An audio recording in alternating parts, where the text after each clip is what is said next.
Ranking every reinforcement in Battlefront 2. Surprisingly, this is a ranking I've yet to do, but it's something that's become more and more difficult as DICE has continued to release new reinforcements that seem to just keep getting stronger. Today we'll be ranking each of the 17 unique reinforcements in Battlefront 2 from worst to best. I will of course be ranking each of the different jump troopers as a separate unit, despite each of them having the same exact abilities, their weapons and health set them apart, and it would be wildly inaccurate to just lump them all into one rank, as they vary wildly in terms of how strong they can be. We also have the recently released First Order Jump Trooper, which is another beast entirely. I haven't done one of these ranking videos in quite some time, and because my hero ranking from a while back has become pretty dated, just as a result of DICE changing a lot of the heroes pretty drastically over the past 6 months, I'm considering putting together an updated hero ranking to release just after the new heroes release in January. So if you'd like to see more of this type of video, specifically an updated hero ranking, let me know by leaving a like on this video, because if you'd like to see more, I'll do more, even though these videos take a really long time to put together, especially because I try to make sure you guys don't just have to watch gameplay of me killing bots the whole time, which is never entertaining.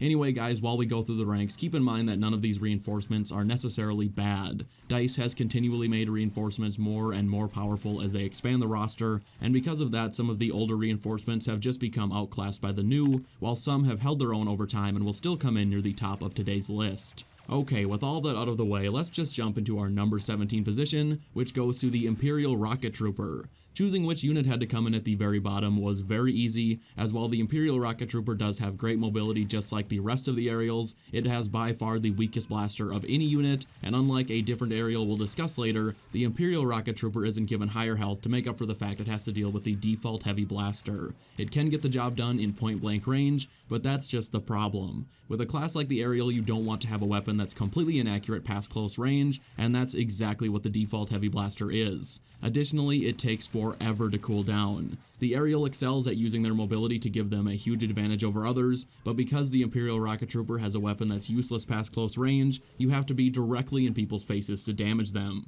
I do think this unit is likely to be tweaked soon, people ask for it all the time, and it would be a relatively easy fix to either swap their weapon out for a blaster like the E11, or just drastically reduce the spread at medium range of their current blaster. Either way, the Imperial Rocket Trooper just doesn't hold a candle to some of the other jump troopers in Battlefront 2, which puts it dead last at number 17. Moving up to number 16, and it pains me to say it, but we have the Flame Trooper. I love these guys.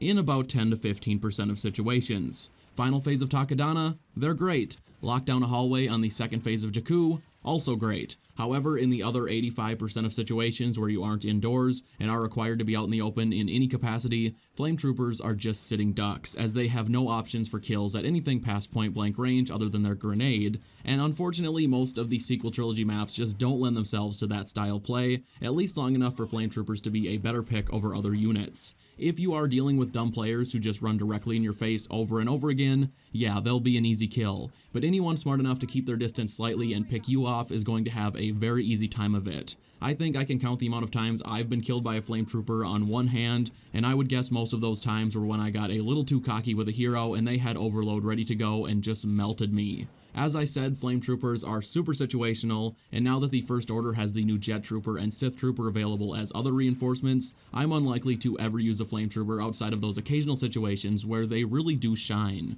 The Wookie Warrior is up next, and while these guys are still fine, they've taken an absolute beating from DICE. When Battlefront 2 was just a newborn baby, these guys were ridiculously overpowered, and they could kill a full health Vader in 3 shots with their overloaded bowcaster, and that was at medium range. However, DICE hit them with 3 back-to-back-to-back nerfs last year, and they've never really been the same since. It doesn't help that in the Clone Wars era specifically, DICE has since added other more powerful reinforcements on both sides, which has made the Wookie Warrior not only easier to kill by choosing a Commando Droid and just getting the jump on them, but also has made choosing them a rare occurrence, at least for me, because in 95% of situations, I would much rather have the Clone Commando or the ARC Trooper. The Wookie Warrior isn't even close to bad, their overcharged bowcaster is still pretty good, and their thermal imploder is also very strong, but because they've been outclassed in pretty much every way by both the ARC Trooper and the Clone Commando, and don't really offer anything you couldn't pull off just as easily with another Republic reinforcement, they had to take a relatively low spot on today's list.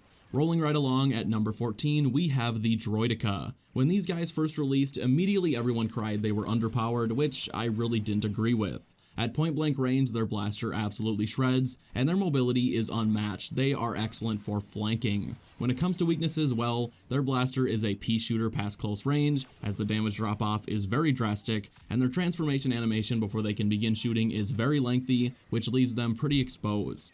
Additionally, they have a huge hitbox and a shield that can be destroyed very quickly. This makes them an easy target, and the addition of the Clone Commando, which is a hard counter to the Droideka, didn't really help their case. However, for just 1,000 battle points, you really can't go wrong with the Droideka, as they are very cheap and a lot of fun. For their price, Droidekas are pretty balanced. I wouldn't mind seeing them get a slight range buff, but regardless, they aren't a bad unit by any means. Next up, we have the B2RP Rocket Droid. These guys have more health than any other jump trooper, with 300 base compared to the 200 of the rest. And because the Aerial's extra health upgrade increases health by a percentage, the Aerial ends up getting an additional 60 health compared to the extra 40 of the others, which brings them up to 360 health points, 120 more than every other Aerial. These guys really don't get a lot of credit because the newer reinforcements are just way more popular, but they are still very good, and the extra health helps to counter the fact that the Rocket Droid's blaster isn't as good as the Aerials we have yet to discuss. It isn't bad, but it isn't a dominant blaster like the others we'll soon be covering.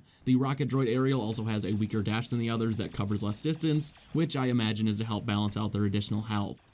Ultimately, these guys are a very fun unit I quite enjoy, but the Aerial class does have even more powerful options. Speaking of better options, at number 12 and 11, we have the Resistance and Rebel Rocket Trooper. I'm going to rank these two as one because they are pretty interchangeable to me. Same health, same movement, and equally good blasters. The Resistance Rocket Trooper is equipped with a modified EL-16 that deals even more damage than the Assault class variant, and is a great weapon at medium to long ranges. And while it can be a little hard to get used to up close, it still gets the job done quickly when you land your shots. The Rebel Rocket Trooper is equipped with a modified A280, which also deals more damage than the Trooper variant, and can one-burst kill even a heavy at close range. However, past medium range, it's definitely more difficult to land your shots than the EL-16, and that's why I'm going to rank these two together. They are both equally good or very close. If I had to give the edge to one, I think I'd give it to the Resistance Rocket Trooper, just because the EL-16 is serviceable at pretty much any range, but at the same time, the Rebel Rocket Trooper is just so dominant at medium ranges.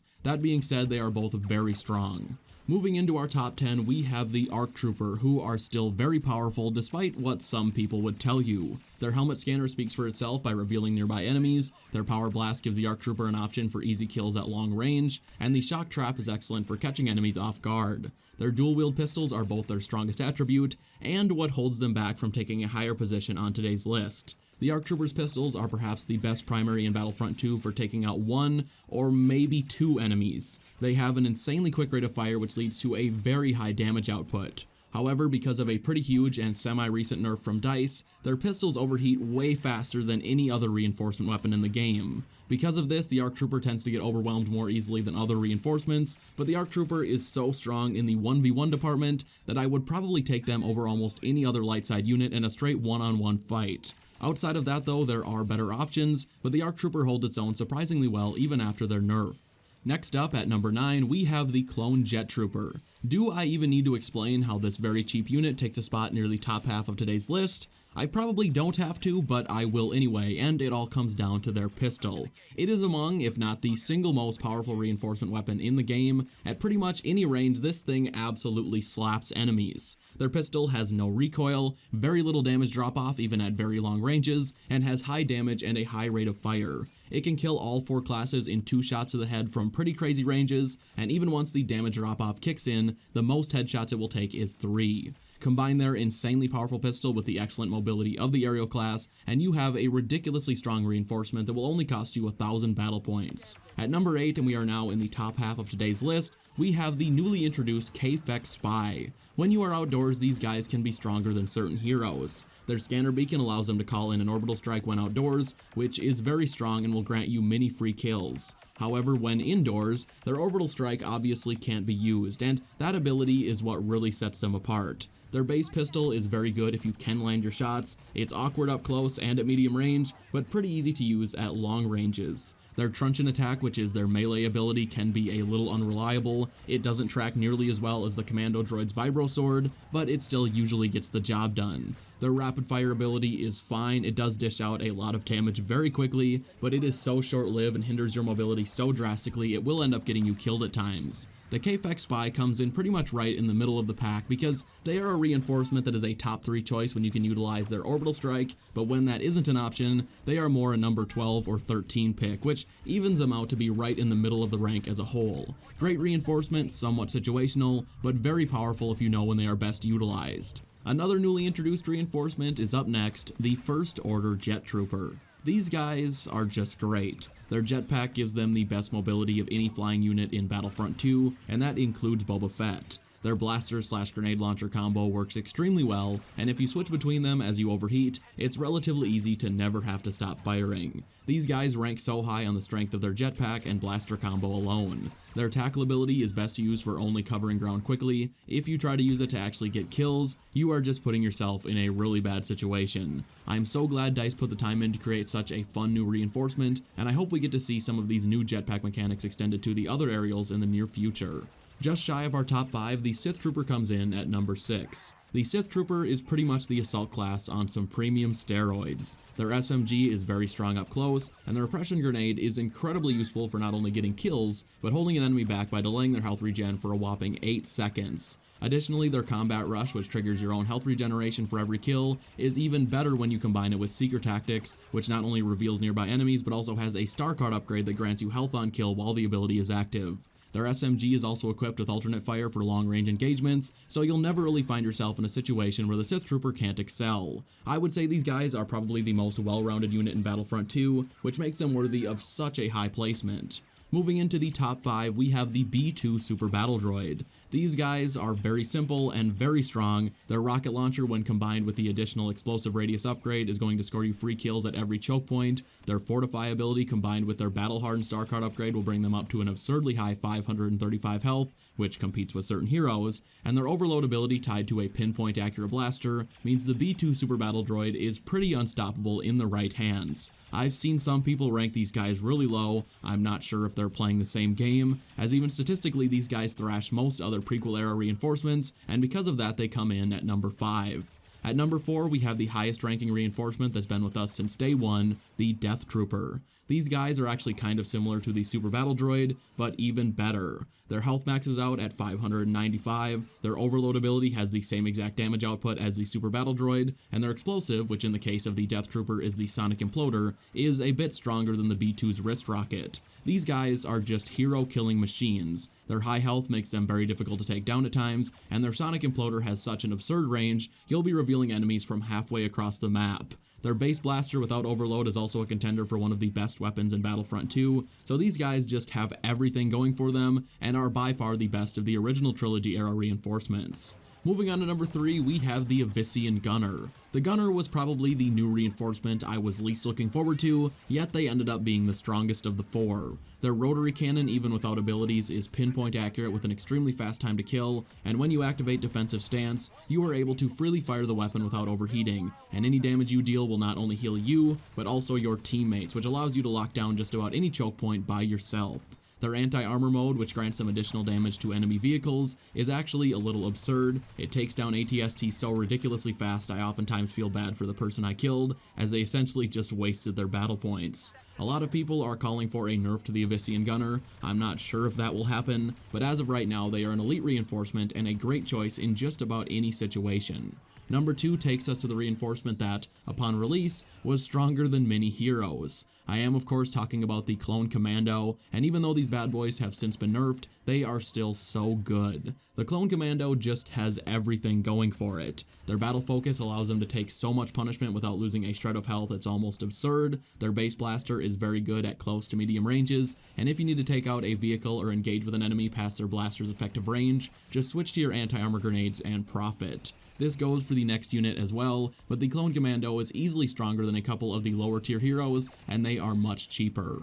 At number 1, we have the clear choice for our top position, the Commando Droid. The Commando Droid is just perfection. Their blaster is extremely accurate no matter the range, their dashes give them such a mobility advantage over others that most players are going to struggle to ever hit you, and their vibro sword is so strong and so reliable that I feel confident taking out heroes with it on a regular basis. The Commando Droid is the rare reinforcement that can go toe-to-toe with almost any hero, and their dashes and vibro sword, combined with landing headshots in between, will allow you to outplay almost any unit in Battlefront 2. It also helps that these guys are my pick for the most fun reinforcement regardless of situation. Drop me on any phase of any map as a Commando Droid, and I wouldn't rather have any other reinforcement. They are just one of the best additions to Battlefront 2 throughout the wide variety of content DICE has released over the past 2 years, and because of that, they take home the number 1 spot. Well guys, that is going to do it for today's video. If you enjoyed it, consider leaving a like as that really helps out the channel, and if you are new around here, feel free to subscribe so you never miss a future upload. Also, if you disagree with any of my rankings, I would love to hear your thoughts in the comment section down below. Thank you all so much for watching, and I will see you in the next one. Bye. I'm